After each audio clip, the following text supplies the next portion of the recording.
আমি পর্দা করে চলতে চাই, কিন্তু যেই পরিবার যৌথ পরিবার হওয়ার কারণে পর্দা করে চলতে পারি না, এক্ষেত্রে আমার করণীয় কি? যৌথ পরিবারে পর্দা করাটা একটু কঠিন, একটু কষ্টের, ডিফিকাল্ট। এক্ষেত্রে দরকার হয় সবার সহযোগিতা।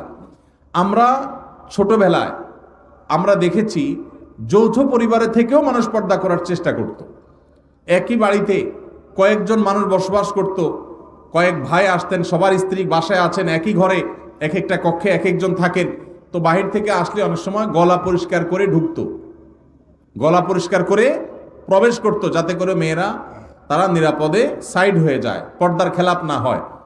এখন হায়া লজ্জা এমন উঠছে, হনহনায় ঢুকে যায়, ন্যূনতম পর্দার বিধানটা জানেই না।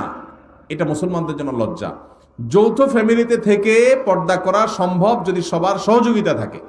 ঠিক আছে, পুরুষরা যখন আসবে মহিলারা সাইড হয়ে যাবে, পুরুষরা যখন বের হবে মহিলারা তখন সাইড দিবেন, মহিলারা যখন থাকবেন পুরুষরা ঢোকার আগে তাদের পারমিশন নেবেন, প্রাইভেসি মেনটেন করবেন। দেখুন, ইসলামের পর্দার বিধানটা হলো মানুষের প্রাইভেসি রক্ষা করার জন্য।